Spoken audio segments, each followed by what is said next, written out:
Hi, I'm Rick Green. I have a passion for military history, and I'm putting together a TV show called Pop-Up Propaganda. We're gathering films made during and after the war, propaganda films, training films, newsreels, films no one was even supposed to see, from all over the world, Allies and Axis. We're going to cut to the chase, the highlights, and then pepper the footage with pop-ups. Pop-ups that cut through the military censorship, the deliberate misinformation, the patriotic lies, and of course the fog of war. Using multiple screens and CGI, we'll reveal all kinds of secrets, behind-the-scene information, stuff they didn't include and stuff they didn't want you to know. Here's an example of what we're up to. It's a film called Combat America. It was made in 1943 by the actor Clark Gable after he enlisted in the U.S. Air Force. We have the privilege to meet General Laker, Commanding General, 8th Air Force. All right, sir. Yeah, glad to see you. How are you coming to this camera training film of yours? Well, it's a little early to tell yet, sir, but we're turning a camera on everything and everybody. You work on your identification of aircraft. Over here, it's with a real McCoy, such as this captured Ju-88.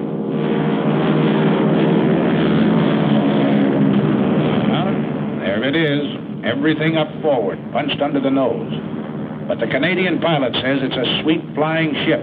Yes, sir, a dangerous all-purpose aircraft.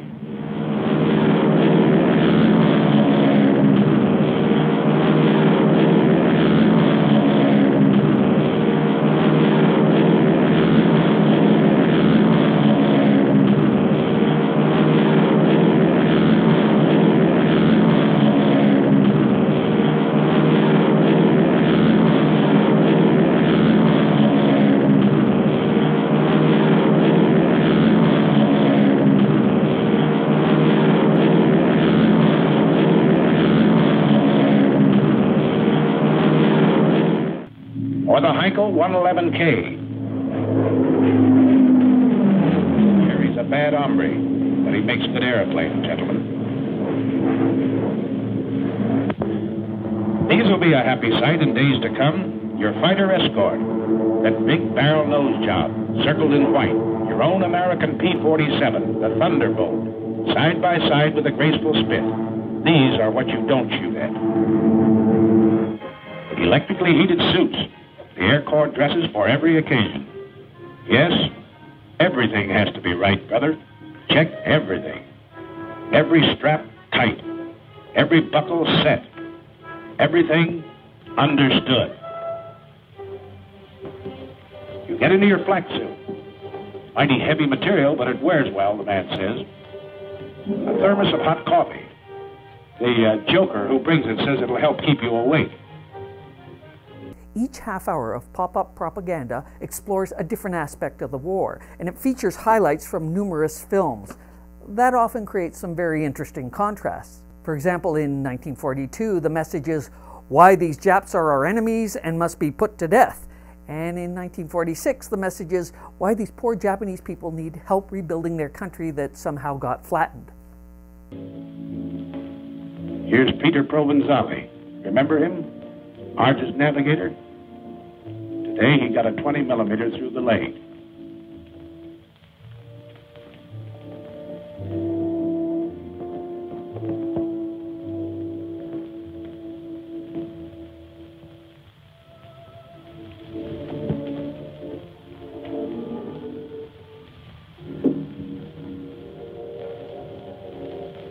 Yes, the bombardiers with their first aid kits had plenty of work today.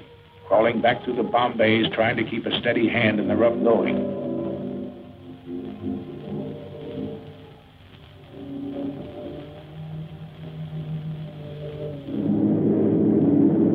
U-190s, hi. Somebody got one of them on the button. That Jerry pilot bailed out. He's not walking away from it.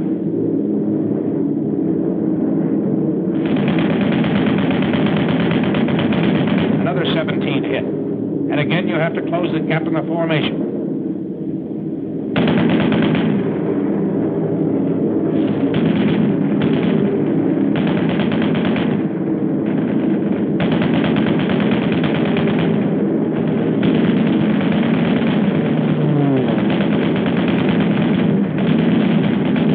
course, in future seasons, we're going to look beyond World War II. Pop-up propaganda is a fascinating window on the war and an astonishing look at the power of the media, something that might have some relevance today.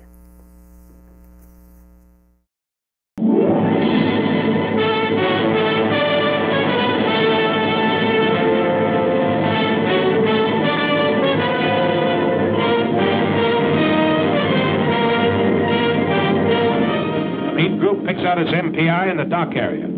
Let's go with the heavy stuff and the big incendiaries. The high group heads for the industrial section and hands out the same medicine.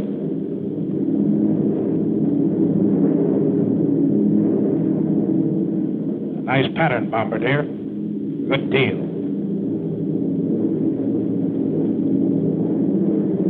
You can't hear what's going on down there, 5 miles below you. But marshalling yards and chemical tanks, ships and warehouses, spare engines and ball bearing factories are disintegrating in molten chaos.